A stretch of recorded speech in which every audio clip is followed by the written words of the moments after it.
તમને લાગતું હશે કે તમે રોજ માતાજીનો દીવો કરો છો, પૂજા કરો છો, છતાં પણ તમારું કામ કેમ અટકી જાય છે? શું કારણ છે કે કેટલાક લોકો પર માતાજીની ખાસ કૃપા હોય છે અને કેટલાક લોકો વારંવાર મુશ્કેલીમાં જ ફસાય છે? સાચું કહું તો ઘણી વખત માતાજી નારાજ નથી થતી, પણ આપણે જ એવી ભૂલો કરીએ છીએ કે માતાજી દૂર થઈ જાય છે. આ વિડીયો અંત સુધી જરૂર જુઓ, કારણ કે આજે હું તમને એવો રહસ્ય જણાવવાનો છું જે તમને કદાચ કોઈએ ક્યારેય નથી કહ્યો. મિત્રો, માતાજી એ માત્ર મૂર્તિ નથી. માતાજી એ શક્તિ છે. એ જ શક્તિ જે આપણું જીવન ચલાવે છે. એ જ શક્તિ જે દુઃખને સુખમાં બદલી શકે છે. પણ એક વાત ધ્યાનમાં રાખજો, માતાજી પ્રેમાળ છે, પણ અંધભક્તિ નથી માંગતી. એને સાચી લાગણી જોઈએ, સાચું દિલ જોઈએ, સાચો માર્ગ જોઈએ. આજકાલ ઘણા લોકો ભક્તિ પણ સોદા જેવી કરે છે. માતાજી, મારે નોકરી આપો તો હું 5 દીવા કરીશ. મારું કામ કરી દો તો હું મંદિર જઈશ. આ ભક્તિ નથી, આ તો વેપાર છે. માતાજી પ્રેમથી ખુશ થાય છે, સોદાથી નહીં. ઘણા લોકોનું કામ એટલા માટે નથી થતું કારણ કે તેમની ભાવના ખોટી હોય છે. જો તમારા ઘરમાં રોજ ઝઘડા થાય છે, માતા પિતા વચ્ચે ભેદભાવ છે, ભાઈ વચ્ચે વેર છે, તો એ ઘર મંદિર નથી, એ ઘર નકારાત્મક ઉર્જાનું કેન્દ્ર બની જાય છે. માતાજી શાંતિમાં રહે છે, ઝઘડામાં નહીં. તમે કેટલા દીવા કરો, પણ જો મનમાં શાંતિ નથી તો માતાજી પ્રસન્ન નથી થતી.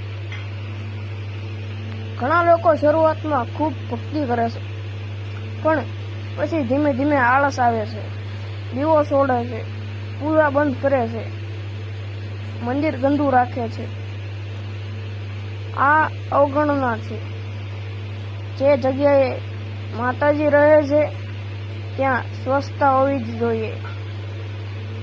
આ ખૂબ જ ગંભીર બાબત છે. ઘણા લોકો મુશ્કેલીમાં હોય ત્યારે કહે, માતાજી મારી મદદ કરો, હું આ કામ કરી શકીશ. પણ જ્યારે કામ થઈ જાય ત્યારે બધું ભૂલી જાય. આ સૌથી મોટો પાપ છે. માતાજી ક્યારેય વચન તોડનારને માફ નથી કરતા. તમે પૂજા કરો, મંત્ર બોલો, પણ જો તમે બીજાને દુઃખ આપો છો તો તમારી ભક્તિ બેકાર છે. સાચી ભક્તિ એ છે જ્યાંથી કોઈને દુઃખ ના થાય.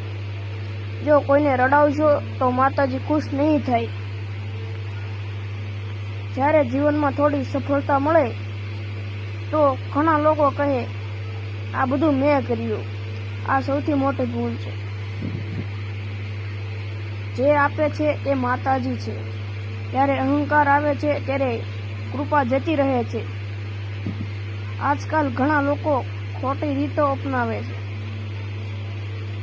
ડરાવના ઉપાય કરે છે. આ બધું ખોટું છે. માતાજી સરળ છે.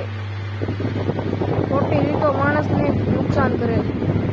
એક વ્યક્તિ રોજ માતાજીનો દીવો કરતો હતો, પણ તેના ઘરમાં શાંતિ નથી.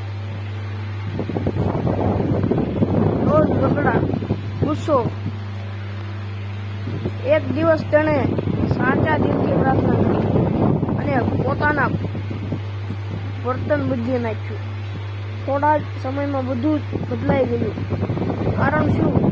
માતાજી બહાર નથી, માતાજી અંદર છે.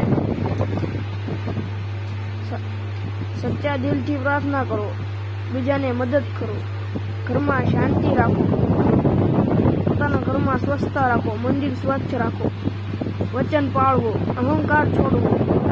માતાજી દિલ જુએ છે, દેખાવ નહીં.